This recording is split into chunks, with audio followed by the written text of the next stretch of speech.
Good afternoon, guys. I hope all is well. So, I realized that I ain't had nothing to do. However, I just wanted to come on here and talk about last night. About 3 hours. I watched three of the jurors. They went on live with I'm Not a Lawyer, but on Mel's channel, and they discussed the trial.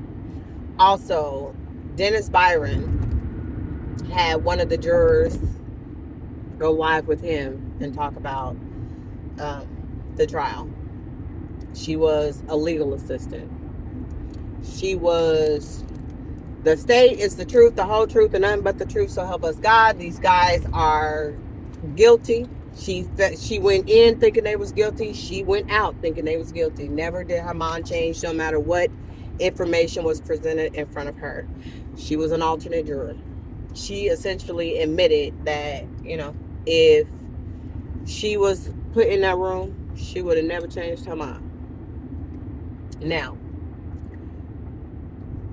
the jurors that went on Mel's channel admitted that they went in there on some 10-2. Two people was like, nope, they're not guilty.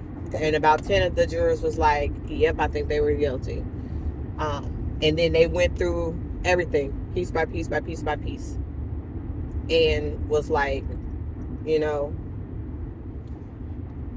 this is what it is, and did they find people guilty of some things? Yeah. And they were just like, what they questioned?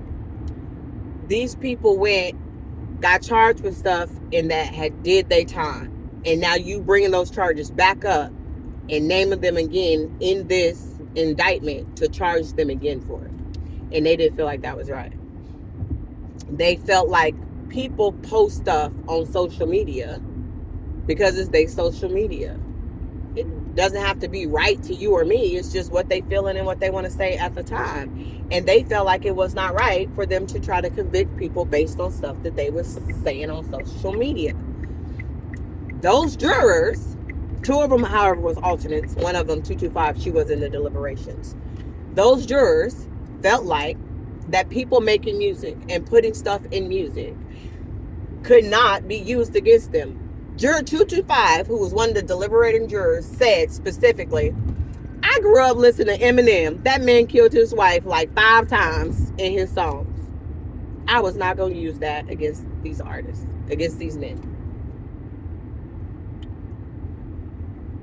That was amazing. Because the rest of us out here in the world was thinking the same thing.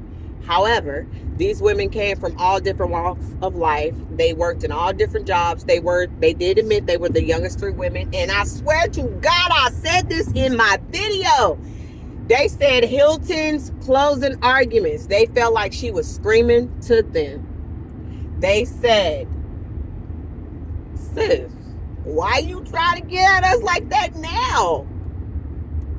I told my viewers, she was giving that angry black woman, and they did not go for it. They felt insulted that that's what she chose to use in her closing when she wasn't like that the whole time. Admittedly, that almost every juror could not stand Liv. They could tolerate Hilton, but they were absolutely insulted that Love refused to come in there and talk to them after the trial. They said it was personal. It felt personal for them. And they felt like the personal needed to come out of it because it was only evidence-based. Everything needed to be based on the evidence and not on your personal opinion. Didn't care for Gaither, like the rest of us. Didn't care for Viverito. They called themselves experts, evidence experts, gang experts. Hopefully, maybe they will take some of what they said into consideration when they do the next trials. Because you know what they said? Showing us 64 photos of, cartridge shells did not help us. It just irked us.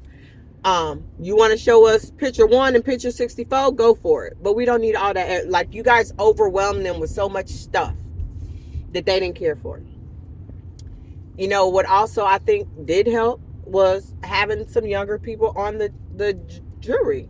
Having, not just having some younger people on the jury that understood drill music, but also having some older people, my generation of people on that jury that understood our generation. The Eminems, the 50 Cents, the Busta Rhymes, the Nellies, the Dr. Dre's, the Snoop Dogs, the Tupacs, the Biggies.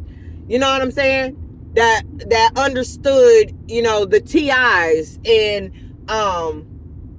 most of them didn't really know a lot of Young Thug music, but they understood, some that people talk crazy in music, that understood the Dazzes and the Corrupts, that people talk crazy in music. It is an outlet. It ain't no different than the way I'm talking crazy right now, venting my own frustrations. It's the same difference, but they have more of an art to it. I can't rap a lick to stay in my life. I tried before.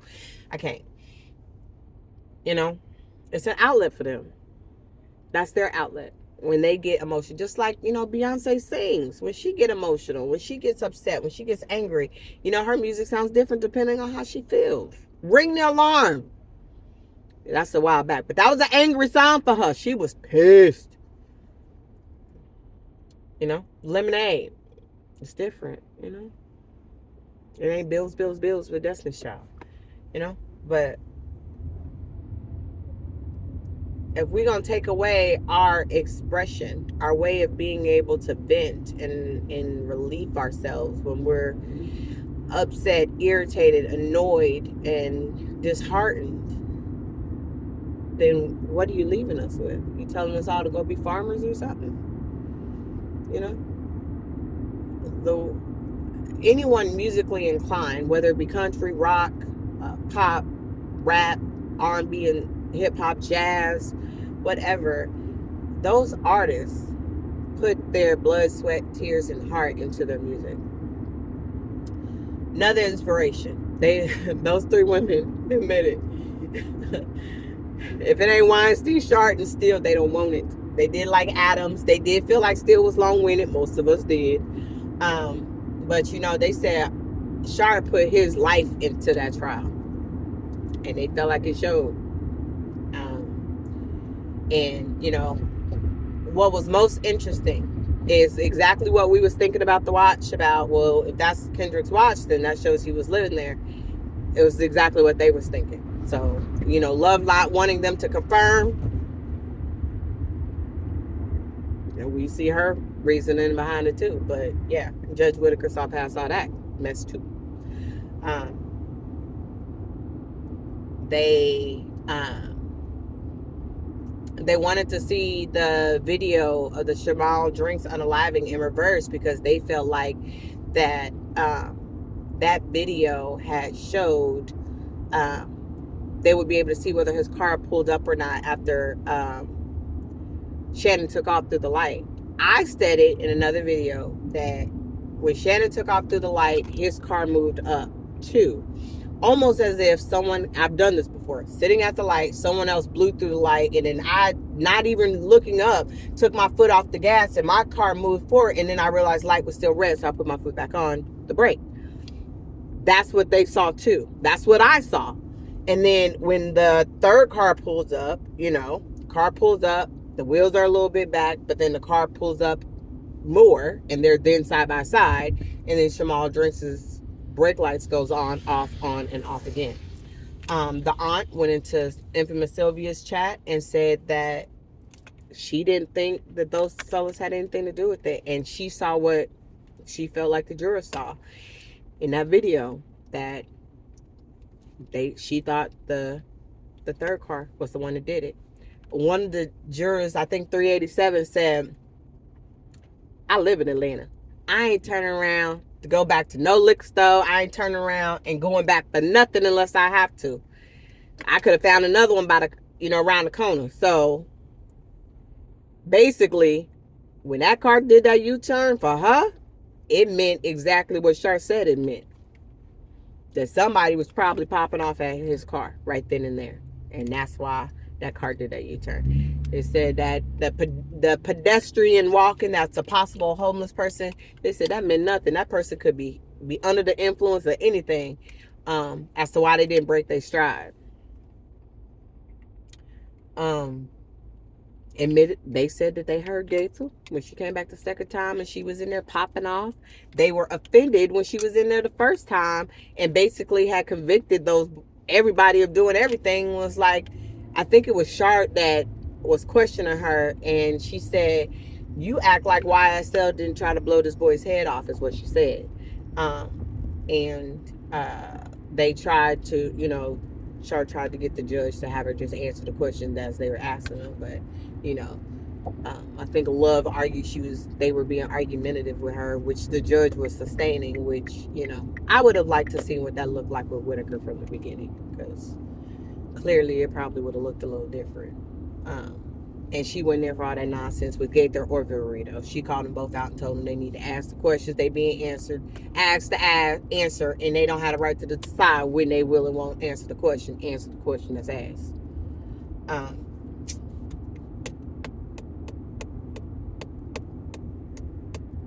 I don't know. I mean, I don't want to think in the realm of possibilities. They did. They said they don't know if they would have found Thug guilty of everything, but they also said that they're sure that the trial would have looked a little bit differently if Thug would have stayed in it. So, it kind of leaves the door open for all kinds of things. But, what I will say is,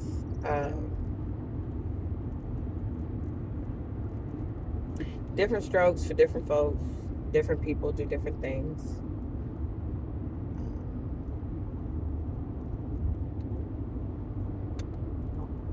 They need to send Miles home. I'm gonna keep saying that. That boy ain't did nothing. He made clothes. Let his little butt go.